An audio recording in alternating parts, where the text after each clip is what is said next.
Hi, Caspar here on the 10th of May 2020, and I've got a white burgundy here. It's the second white burgundy of the evening because I opened a bottle of 2013 Bourgogne Blanc and it was just a little bit creaky and I didn't really fancy drinking it. So I opened this instead, and this is 2014 Saint-Aubin Premier Cru en Montceau from Marc Colin. And I've always loved this vineyard. It's just seems to impart an enormous amount of minerality. It gives the wine a focus and a line and a length and a spine and a rockiness, a minerality that I go for. You know, it's something my palate likes. I find it more transparently full of terroir than any of the other wines in the Colin range. So let us have a look. Fabulous colour. It's pale. It's got a steely sort of look about it. Actually, it's pale lemon, but it's got, as I say, it's got a steely sort of look about it. I don't know what that means, but nose. I mean, there is a toastiness about it, about the aromas, and fabulous density of delicious orchard and green fruit. It's apples, a little squirt of herbs in there, and flowers, sort of dried chamomile flowers, and then the citrus as well, lemon and a little bit of orange rind.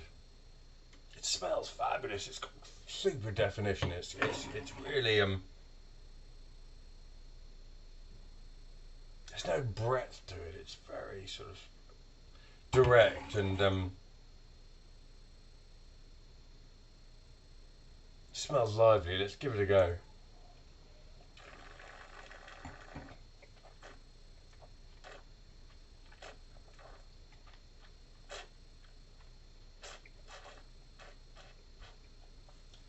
Well, that's if you combine the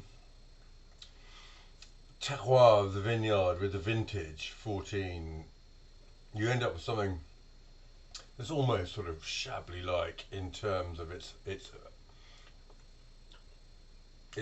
approach, its profile. It's yeah, it's really mineral. It's not massively broad. Hasn't got any super weight to it. In fact, it's really quite airy.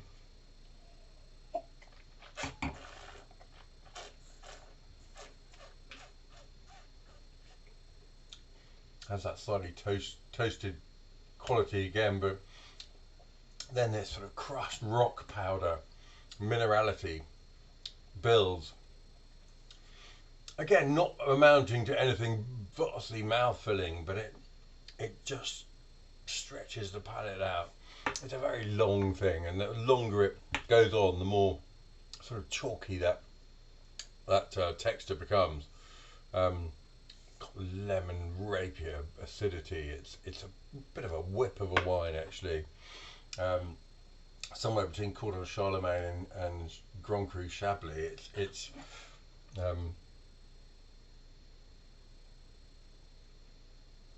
gosh, it's a spare thing. There's nothing really extraneous about it.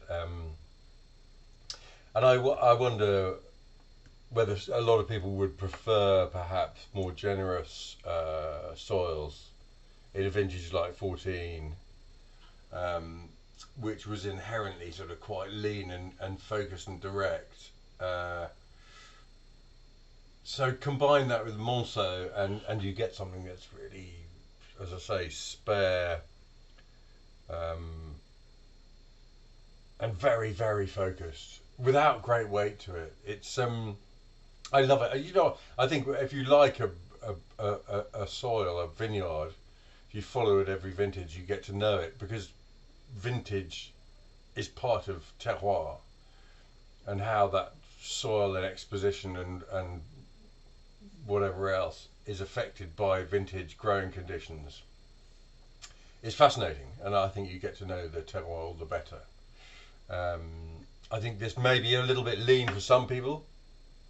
I think there's absolutely no hurry to drink this. I think it's got another probably 4, 5, maybe plus years in it. Fascinating as ever with this wine. I think it's really fascinating, and yeah, so often rather have a Premier Cru Saint Aubin in my glass than something from rather grander communes nearby. But there we are. That's been 2014 Saint Aubin on Montceau from Marc Colin, a remarkable cerebral wine, actually. Really interesting wine.